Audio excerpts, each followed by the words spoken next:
Hello and welcome to another edition of your favourite podcast, Insane in the Membrane. Insane in the Membrane. Hope everyone's well. Hope you're doing well. We're into the summer now. It's getting warm, isn't it? It's getting warm. I love the summer. I love a storm. You know, like a storm at night, like all the lightning and the rain. It's lovely. If I'm indoors, I don't like it when I'm out.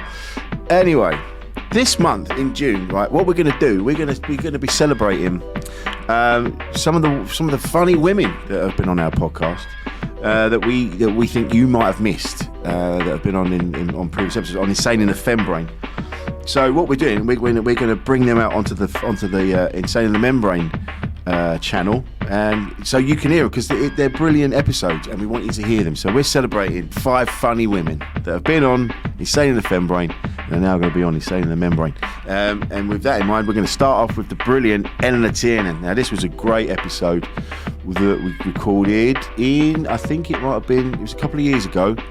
I'd worked with Eleanor before. And I think she's brilliant. She's a fantastic comic, brilliant human being.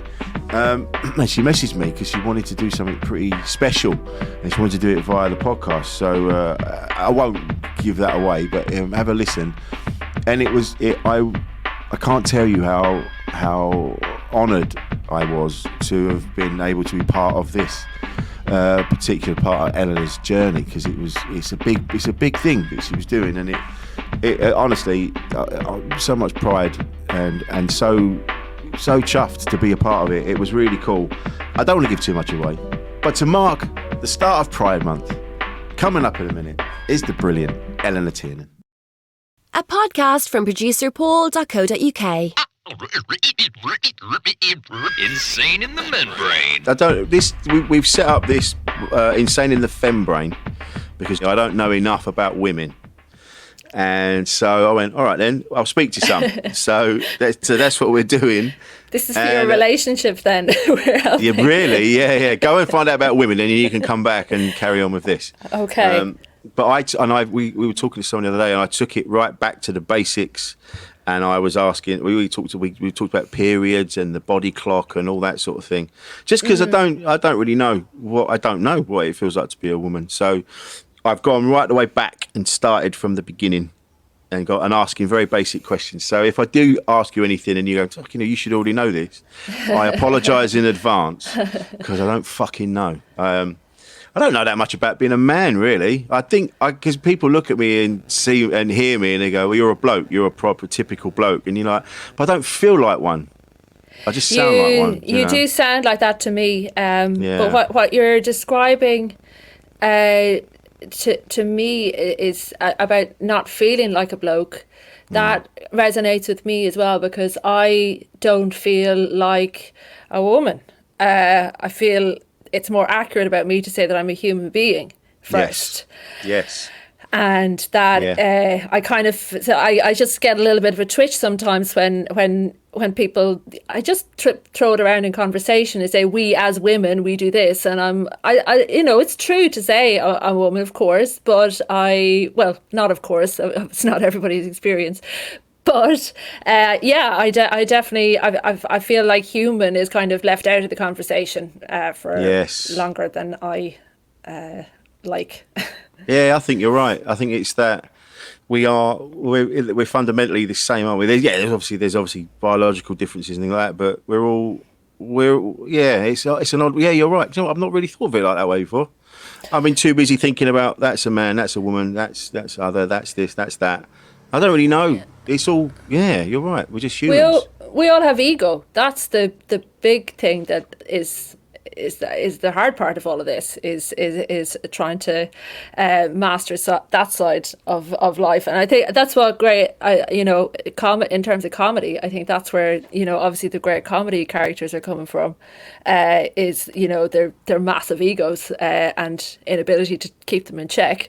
Yeah. I think men and women are exactly the same in terms of ego. It just, we might derive self-esteem from different and validation from different sources from each other, while blokes will get, validation for getting whatever big muscles. That's, a blokey thing, while with women it's whatever, having straight hair, clean hair, whatever well groomed. I'm just whatever pops to mind. But And did you grow up in Ireland? Yeah, I did. I grew up in the Midlands of Ireland, in a lovely place, with my mum, my dad, and my two brothers. Oh, nice. Because I've been to Ireland a couple of times, and I love it. I've never known a more friendly place, to be honest. And not saying that we're not friendly here. It's just different. I don't know. I was talking to Michael Smiley the other day, and I said to him, it just seems that Irish families have a different. Once you're in the house, they go right. They just like the doors fling open. They go, in you come. Here, you can help yourself. Have what you want. What do you want? Do you want this? Do you want? It just seems a bit more hospitable. Right. I might be wrong. I don't know. I feel glad to hear that. I guess there's a kind of a family vibe over there that makes me kind of happy when I hear somebody has had a good experience in Ireland. Oh, really? Yeah. I suppose, yeah.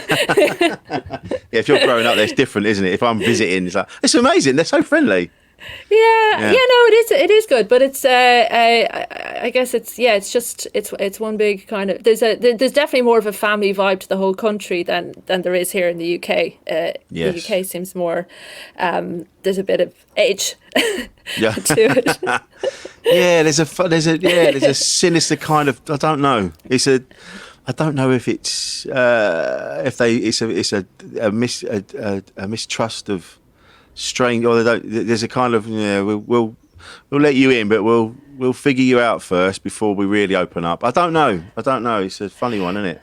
Well, it's just so broad. I have to remind myself now when I'm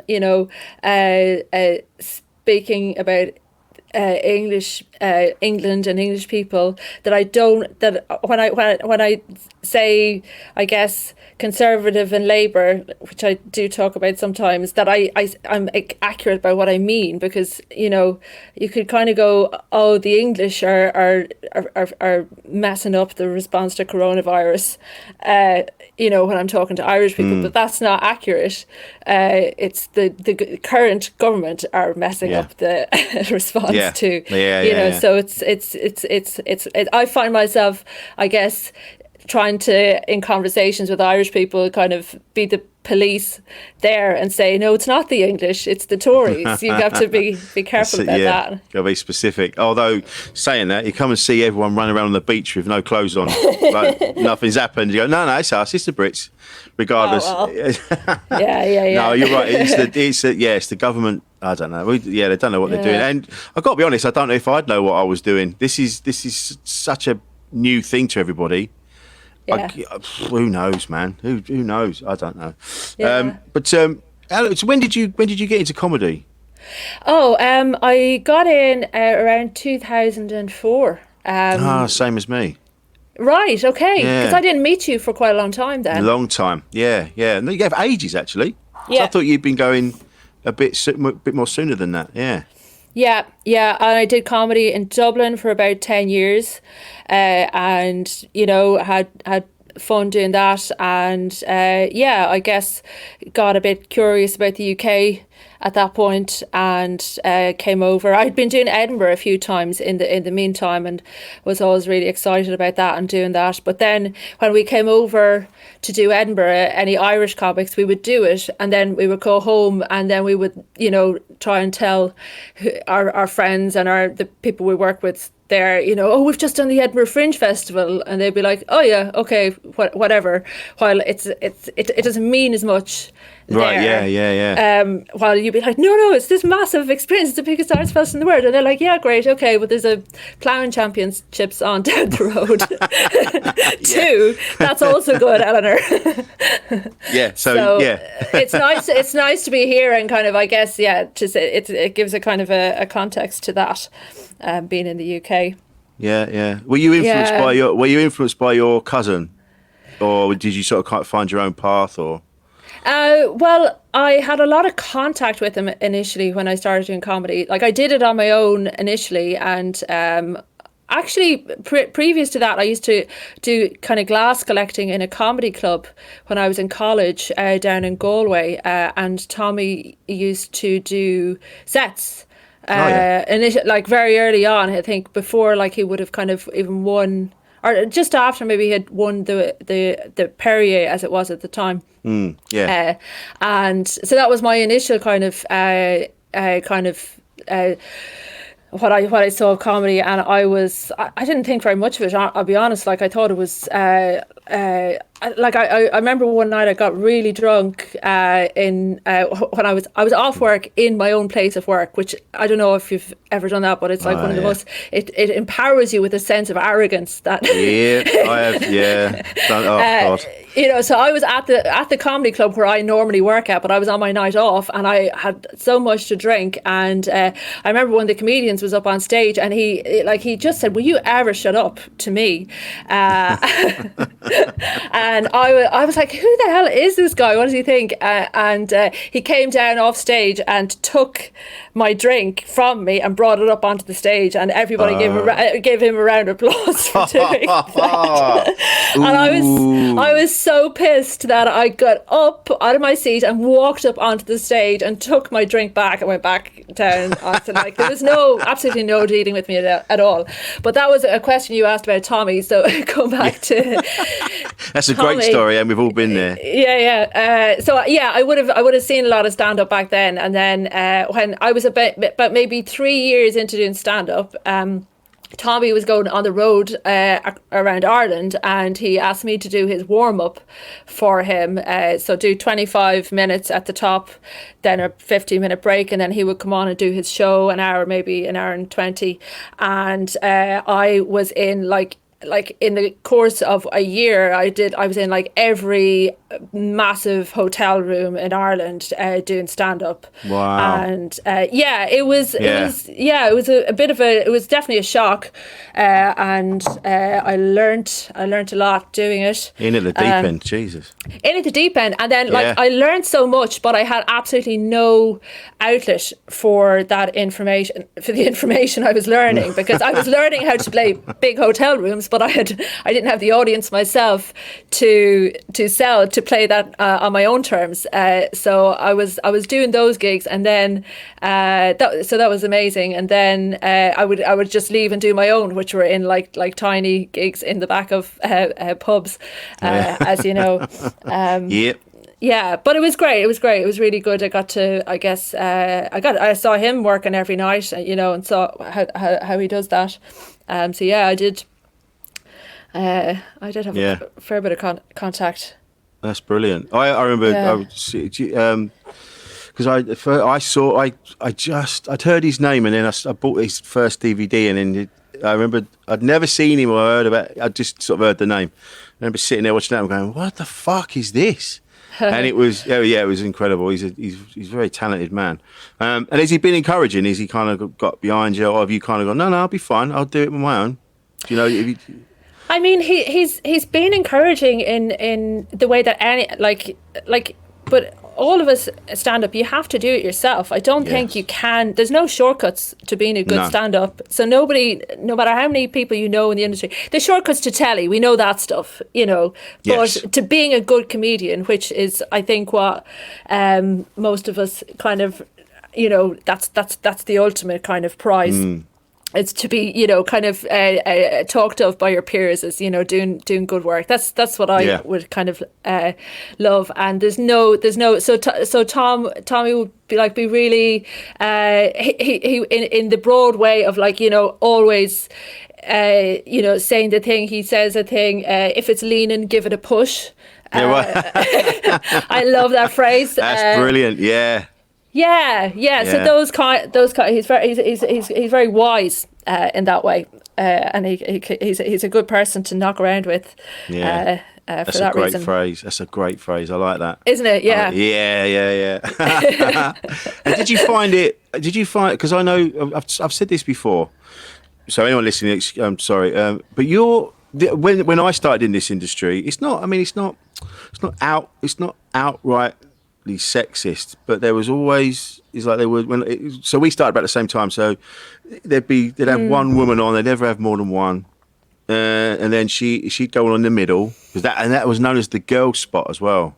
I don't know if you ever came and it's only in recent years that things have started to change. Like, promoters have been more actively, going out and making sure that there are more women on bills. Did you find that was the same for you when you were starting out? I guess when I started, the way the club scene in Ireland wasn't kind of formal in the way that it is here. In that, like, there's a kind of a show structure that kind of is followed here, and I recognise what you're talking about very much. But at home in Ireland, it was the sexism, I guess I would have noticed, was more just in the quality of the attention that people paid towards you. So you kind of had to, I guess, fight that way. I guess one of the things I noticed, I think now looking back, that I did with both promoters and audiences is do what I could to reassure them that I wasn't going to be one of those troublesome women, that it was okay to let me into the club. And I see it now, well, not so much anymore, but I have seen it with in green rooms and club owners, where they'll kind of say a thing like, to me, with me in the room, they'll say, "Oh, but female comedians aren't much good, really." And yeah, they'll say it, and I know they're trying to get a rise out of me, but I think there is a slight kind of to it. What they're trying to do is trying to get me to say, say no, women are good at comedy. And then I'll be kind of, I guess, written off as somebody who can't keep their cool. It's a little test that is kind of sent my way that maybe isn't put towards the male comics. And I think audiences kind of like it when you do it as well, when you kind of reassure them that you're not going to, be going banging on about all this kind of feminism stuff. I've actually been shown a lot by a lot of the UK female comics who would have come to Ireland and done, I would be on festival lineups with them over there. I'm talking about like Sarah Pascoe and Tiffany, and people like that would have come over and would start, talking about feminism, and people listening to them. And I was at the back of the room going, hang on a minute, you never listened to me when I was doing any of this stuff. Yeah. But it's because I guess they kind of like didn't grow up in the when you grow up in a culture, you kind of you can kind of make assumptions about it, and they were coming to Irish audiences fresh and not kind of making those assumptions, and it was working out for them. So I was that's where so I guess I have to credit like UK comics for bringing me towards a more equal to put more quality into my own set. Yeah. It's funny with the feminism because Jade's it's constant, and it like sometimes like in the house. And we'll be watching stuff. He's like, "Well, what's all that?" And I'm like, "You don't have to do it here. I'm on your side. We already agree on everything. So I don't know why we're fighting now over the Fresh Prince of Bel-Air.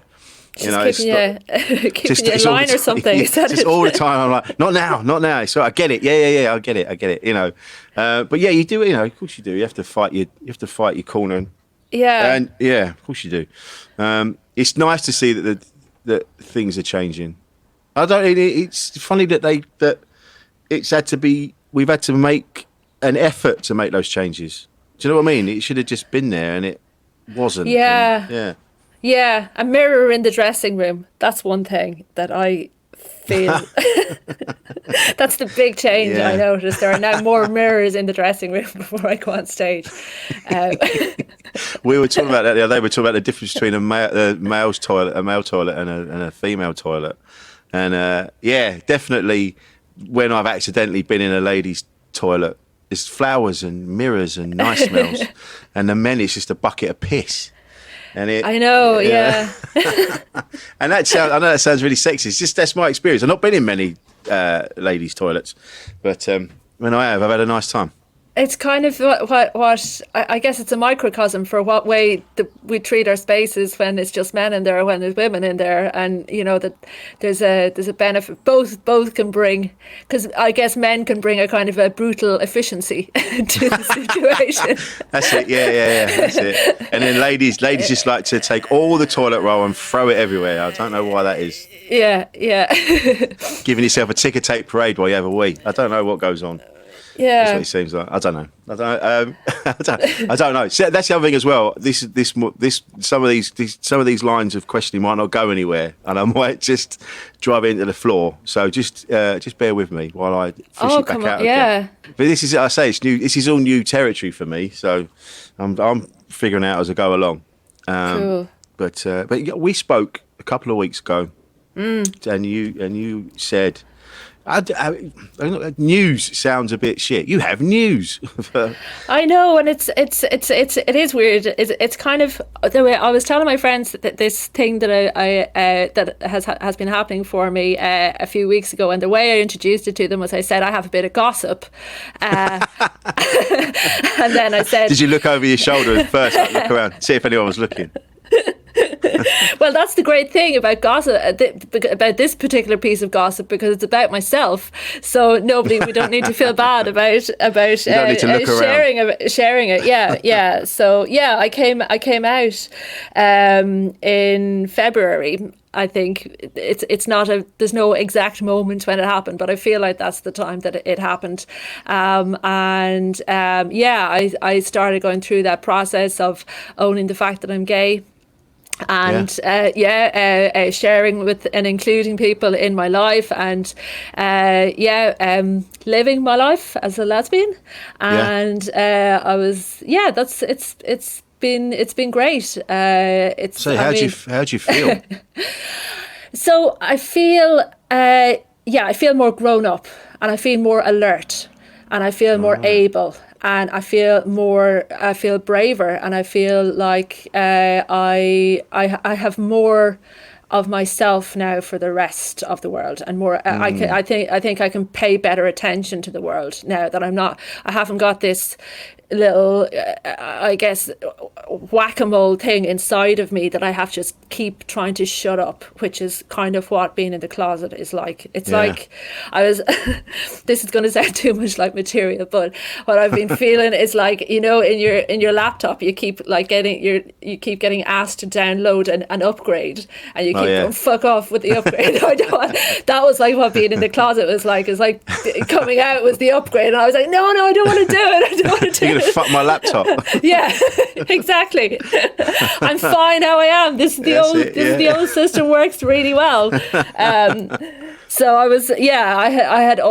When you have that going on, it's a lot of it is unconscious, but you put an enormous amount of energy, emotional energy, intellectual energy, and a lot of physical energy as well into curtailing protecting a certain secret that you have, and you're trying to protect yourself by doing that, but it's ultimately I guess it's like putting a weight on a structure that it can't hold, or it's not designed to hold, you can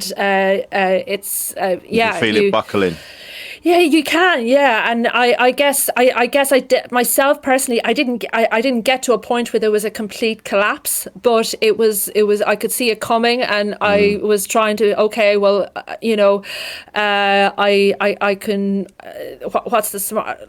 Try and do the smart thing here. I can wait for that to happen, or I can just do it now, and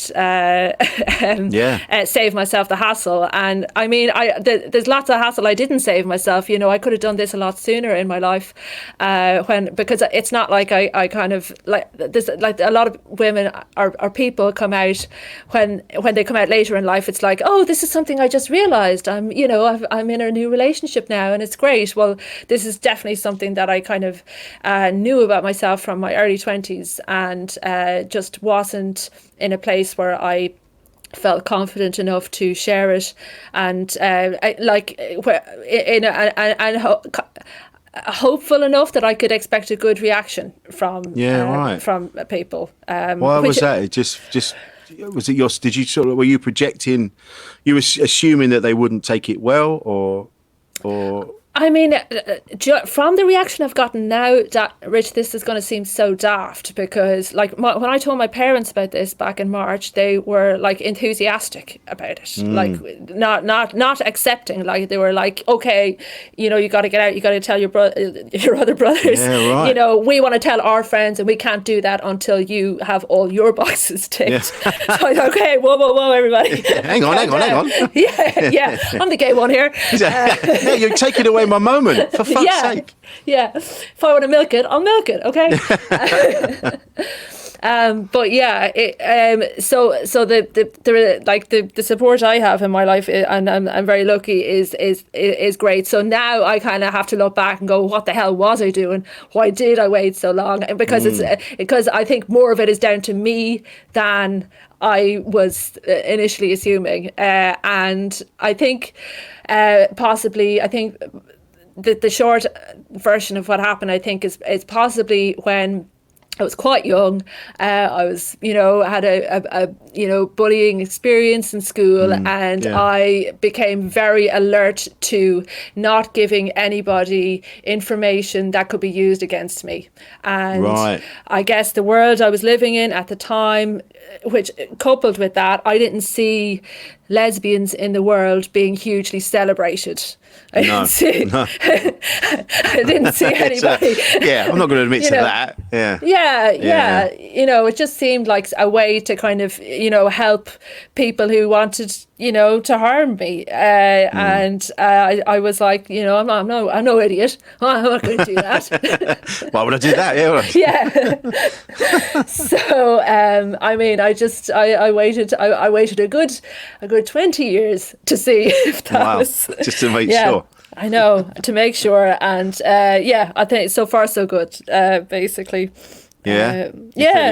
You're feeling better. You feel like that weight. Well, when we were talking initially, and I said you feel because you said it's taken you a while to sort of like recalibrate because you're still on high alert. You're still looking around to make sure no one figures it out, and so you're going to take a while for that to settle down. Yeah. Yeah, it does, and you have to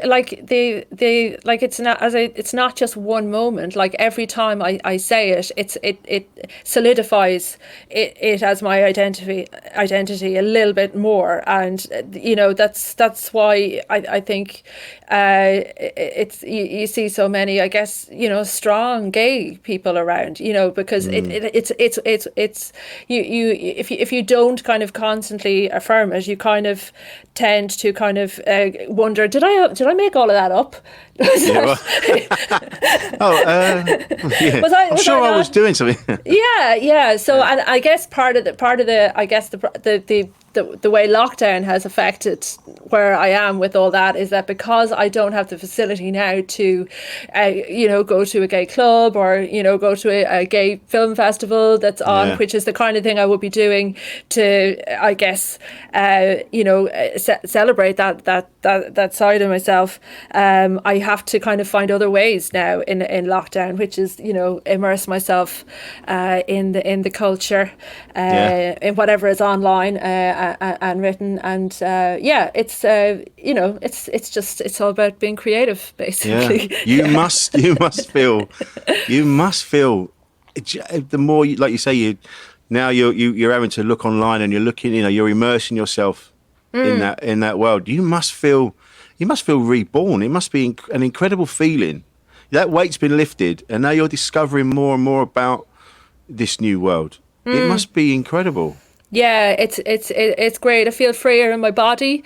I feel freer in my voice, and it's helping all my relationships with people, because I'm not, invested in them to a point where they might challenge me or ask me about this thing. Even with stand up, I can say it on a stage now, not worried about being heckled with it. No. Which was it just frees up so much space in yourself. Yeah. For the outside, and it's quite a selfish place to be, actually, the closet, because it's all about yourself. It's all about protecting yourself. So I'm so glad to be able and relieved to not be thinking about myself so much anymore. Oh, it must be amazing for you. Yeah. God almighty. And what was it? Did you just think, oh, fuck it, I've had enough of this now. This is who I am and I need to tell everybody. Was it just that? Or did it, like you say, just kind of happened? There was partly that. I mean, I've been embarrassed for so long about this, because like when I was 30, I would have been late coming out. So is there a time limit then? Well, that's what it felt like to me. Like I felt like I had at the time, like what I call now a straight bully in my head, who was just constantly inventing reasons not to come out, like just throwing this shit at me. And now, it's too late. You're too old now. Nobody comes out when they're over 40. What are you talking about? I know loads of people that have. Well, great. Yeah. Well, and there. No disrespect to you. I'm not saying. Yeah. Well, I was probably hiding from them actually. Schofield did make quite an impact, though, on me. Like, because when you're watching somebody come out, like there was two factors about him that like really kind of chipped away at my head, which was one, he was older than me, so I was, I had been telling myself up to that point, you can't come out over 40, it's daft. And then the other thing I had thought was that you can't, that I couldn't be gay because I wasn't fucked up in the head. I thought if I was in the closet, there's no way I would be a functioning human being. And all the evidence was that I was functioning. The things, everything I'd heard is that people who are in the closet, they go off down weird roads. They, end up setting up gay conversion therapy courses. They join the DUP, things like that. I hadn't done any of that mad shit, so I was like, "There's no way I could be in the closet. It just couldn't be true about me." And then I watched Philip Schofield, high functioning person, possibly one of the highest functioning, like, what he does every day, hosting a massive show, and how he managed to keep a lid on it, I don't know, basically. But it put it to me, then I had to say, okay, no, anybody can be gay, Eleanor, and you can't be gay, so that was a big factor in it. And I'd spent the last decade really looking at my friends and everybody, moving on in their lives, putting down roots, having the kids, financially setting themselves up, and all that stuff was going on and passing me by. And I've been late to all of that stuff. I haven't, got that side of life, I guess. So I mean, it takes on a bigger importance when you're in the closet and you don't have it yourself. I mean, I know it's not everybody's path anyway. Not everybody. You don't have to be in the closet to be fucking up your life. But that's sounds judgmental now. But that'd be nice. I wish I had that excuse. Oh no, I was in the closet. Oh well, that explains it then, Rich. I've just got I was a dickhead. That's it. That's all I've got. Well, yeah, I'm a dickhead as well, and I'm sure I'll find that out.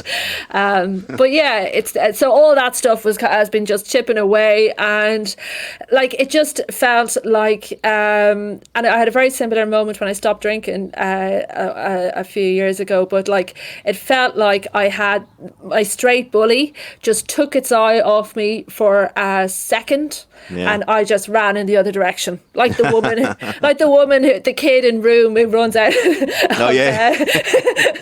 He just sees an opportunity and runs. And I just saw that, and in February, and I said, okay, I'm just going to go the other way. What's this, like there's really nothing bad that can happen to this. No.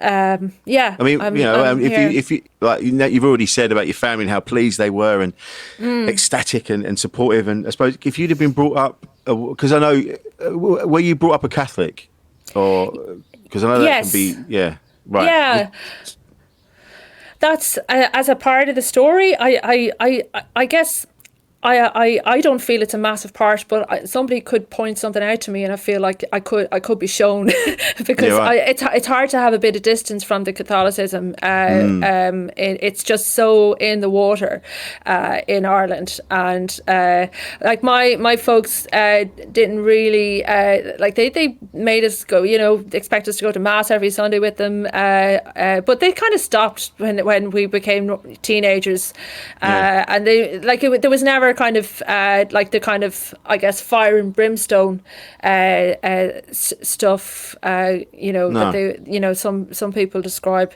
but I think just generally it's in the water in Ireland, and I think shame is something that the people are doing a lot of work on in the last few years. It's like 5 years since the marriage equality referendum, since that was this month. It's going to be the 5th anniversary of it in Ireland. So that's a big that was a big moment. I thought about coming out then, but I didn't. I was too chicken.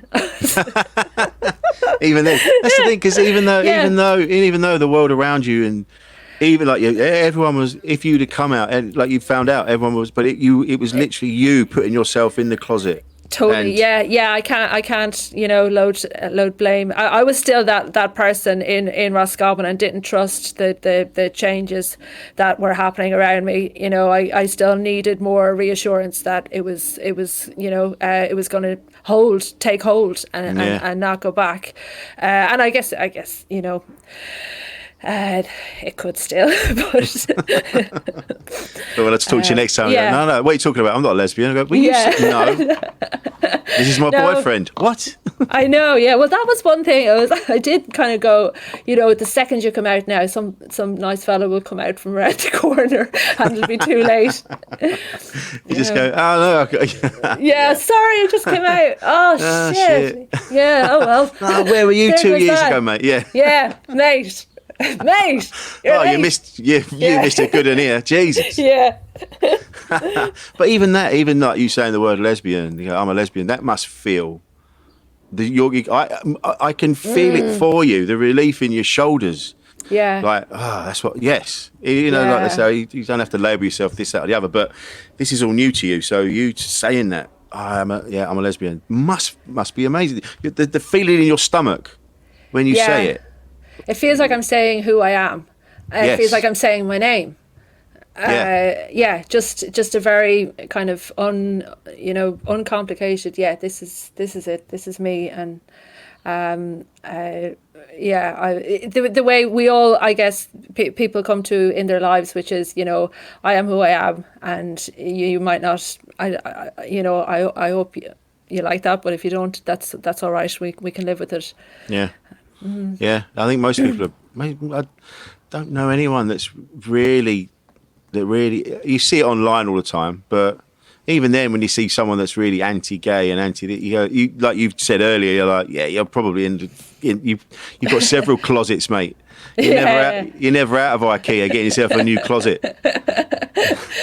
Well, one of the things that I couldn't get my head around when I was in the closet was that it was my job to work out if I was gay or not. I was like, why is there not a test or something for this stuff? What, pictures of genitalia? and measure your heart rate or something.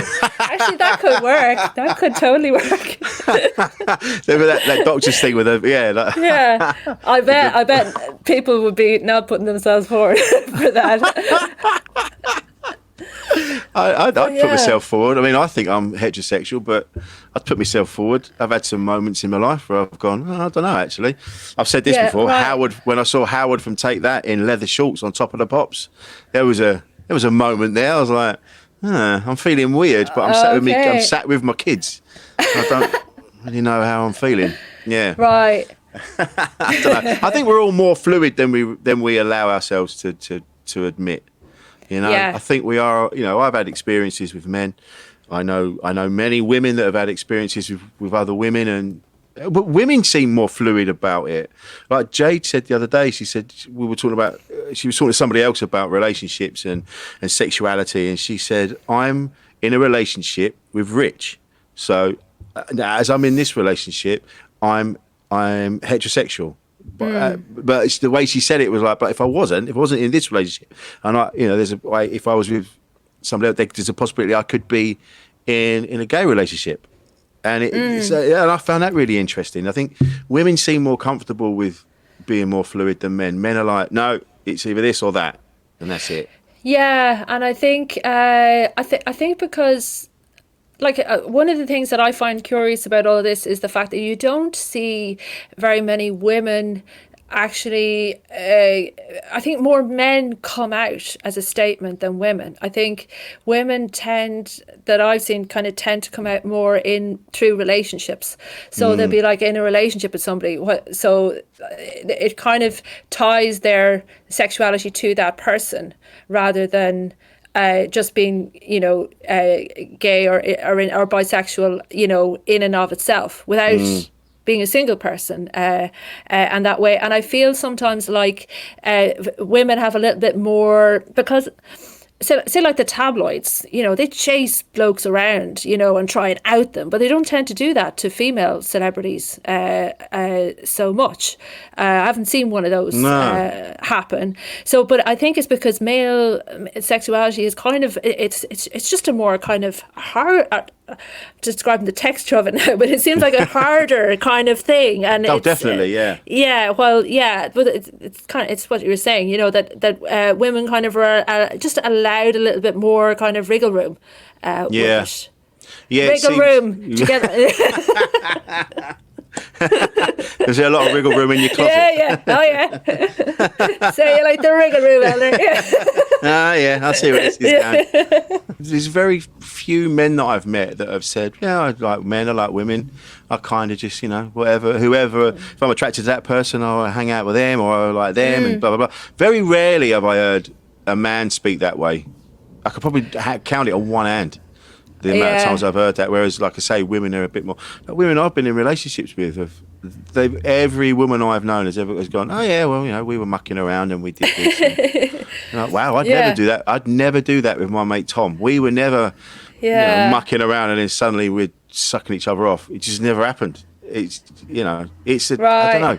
Men, because like I say, I've had experiences. I've had an experience with a bloke, and it felt amazing. It wasn't for me. It didn't fulfill me in the way that it does when I'm in a relationship with a woman, but it still felt amazing. So I think, why not sometimes? I don't know. It's a funny one, isn't it? I don't even know how to talk about it. No, I think that's true. Like that, there's sex is, there's a lot to it that you can get out of it that isn't like, all about fulfilling like your exact sexuality. Yeah. And even being gay or straight, it's not even I've boiled it down to just sex, but it's more than that, isn't it? It's like when you find someone, when you're in a relationship, a long-term relationship, the sex kind of drops away, doesn't it? And it's about being around that one particular person. Do you know? It's more about relationships rather than the sex all the time. And that's, yeah. And the relationships I've been in with men, I think I've kind of, because I've been getting all the other stuff out of them, because, that's, I've had some really nice relationships. But I think because I was, I guess, trying to project onto them a bit of like, oh, you can save me from this other thing that I have going on in the background. Like, you could be a bit of a lifeline here. It put too much pressure on the relationship. So like there was all this kind of social kind of, status is the wrong word, but like social kind of validation I was getting from it, that it's not fair to put that onto another person. They were just, Eleanor seems nice, I'll hang out with her for a while. Well, I was like, in the sea looking for somebody to throw out a life ring to me. Someone see me, anyone.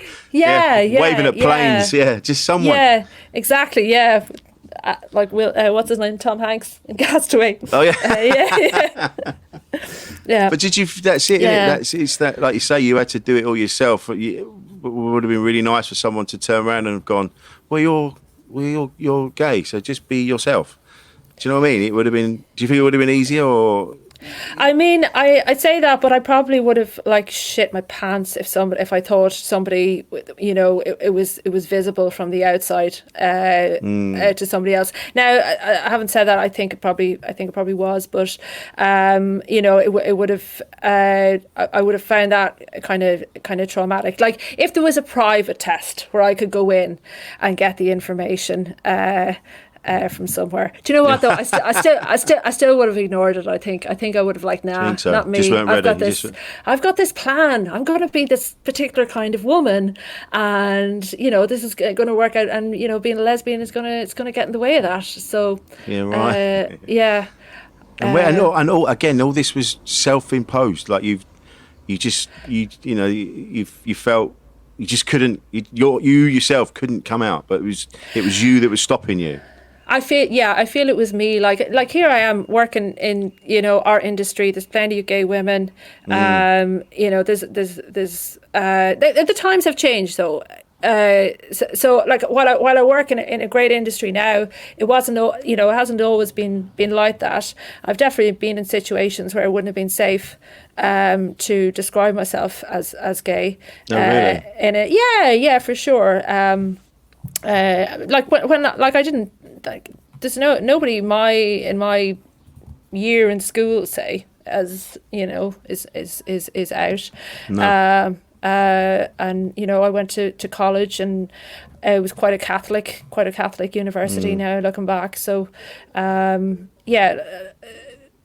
just I'm late, but I'm here now. Yeah, you're here now, mate. That's it. Yeah, that's it. Yeah, that time frame that you've imposed on yourself as well. Yeah, is because I know people's you know the mum and dad split up, and they're in their 50s. And then the dad's gone off, and he's like, yeah, well, my granddad, I've said this many times, and if anyone's listening, sorry, my granddad, we think might have been gay, but because he was in a time when it was illegal, you know, he just didn't. He was a transvestite for one, and he didn't tell anyone about that. My dad discovered that by mistake. He went, yeah. He went round there, and he looked through the letterbox, and he thought it was his grandma. And he went round the back, and and he's face to face with his dad in his full garms, and talking about it later on when he died. My granddad, apparently there was 4 blokes turned up that nobody knew about. Oh my God! All very well turned out fellas, my dad says. Or they were described as fruity when I was a kid. Wow. So which is and so it's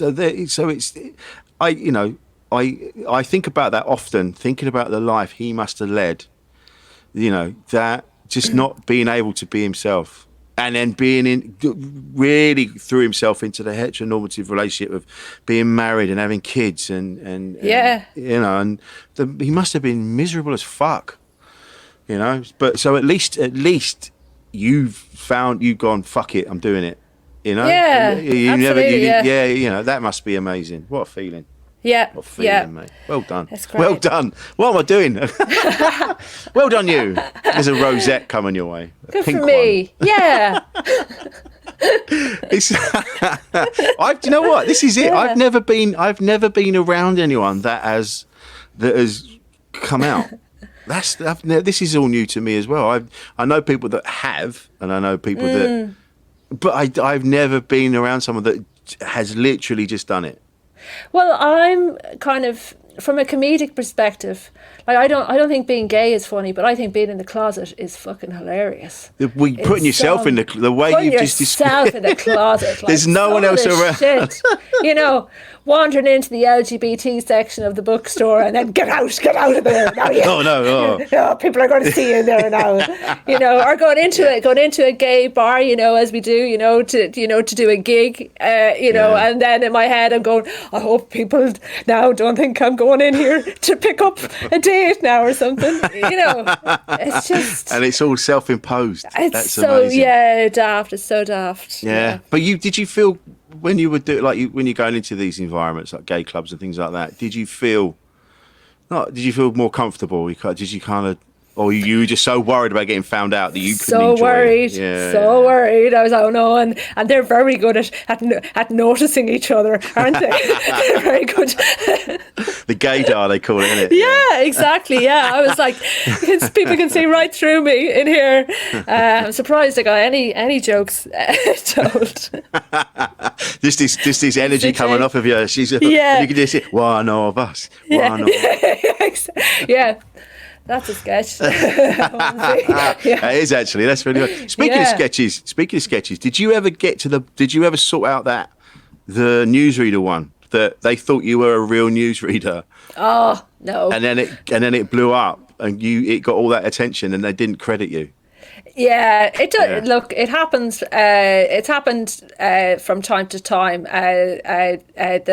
This sketch that I did, people take the labelling off it, and it's. I'd like to think of it as like that. I'm just such a good actress that it's brilliant. Can't tell the difference. That people think it's real. Yeah, well, when I saw it recently, and I thought you'd been a part of some like TV show, like the Day to Day, or where like some Chris Morris thing from years ago. I'm like, oh, that's Eleanor. Yeah, it was our attempt at something like that. It was our attempt at doing like a political satire show. It was good. It was on. I'm describing it as an attempt in the Irish self-effacing way. It was good. It was good fun as Irish Pictorial Weekly. So yeah, we did it as a satire, and then all these accounts that like look for comedy content. Whatever, Lad Bible, etc. They, I guess. They just look for things on the internet and then strip whatever branding was on them off and then just load them up and it would just be good if I can understand why they don't want it. Like they want to I guess get all the clicks that are going with exactly. But it'd be nice if they just kind of put, you can check out Eleanor Tiernan's comedy over here. It wouldn't have hurt, would it? Yeah, wouldn't hurt. No. But it did make me laugh how you dealt with it. We were talking about this earlier when you went and bought a lot of stuff of ASOS. Oh man, yeah. And you were you were doing fashion shoots. I did. Yeah, that was my way of processing the pain. The pain I was in. Oh God, mate! And so, what happens next? I bet you can't wait to get out and start talking about it in doing in clubs or is it just to a point? The fact that talking about our sexuality is still a thing. Do you know what I mean? Like you shouldn't even feel like you should lock yourself away, self-imposed or not. It shouldn't matter, should it? We've come so far now.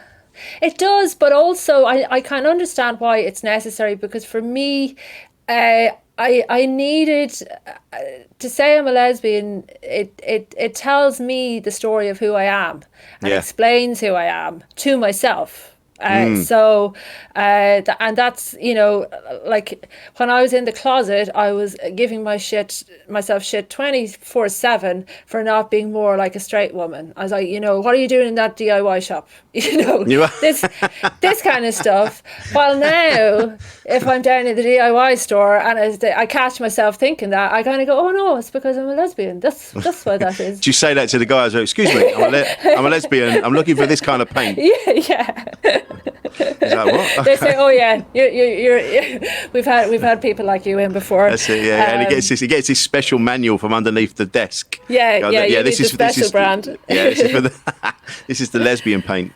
Yeah, so like it's like in terms of mental health, like the task I gave myself of being a gay person and saying no, you have to be straight, like that is a recipe for absolute disaster. Oh Christ, yeah, like I was telling my, like it'd be like telling, like it's the same as telling a straight person you have to be gay now. Like where would you summon that from?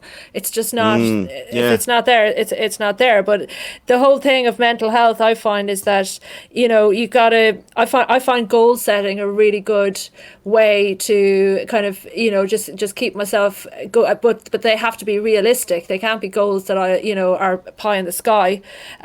So this, like, talk about a pie in the sky goal, trying to be straight. If you're gay, it's absolutely ridiculous. So now all I have to be is a good lesbian. And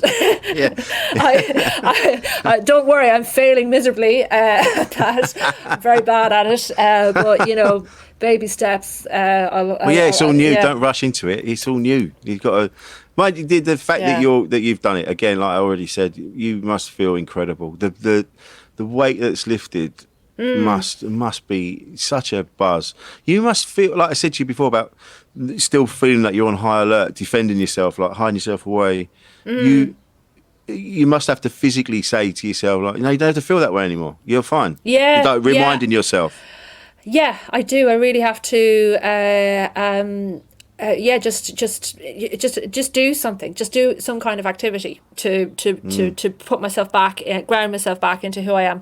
And in a way, this is going to sound obnoxious because it's so selfish, but the lockdown has had a good effect in that way, because I think if this wasn't happening now, for me, what I would be doing is trying to throw myself into work. And, how am I going to be gay, if I'm, if I've got to go do this gig, and I'd be doing material on stage, which I really look forward to doing, by the way. That's gonna, I'm really excited about doing that. It's going to smash, You're going to be so energised to be doing it.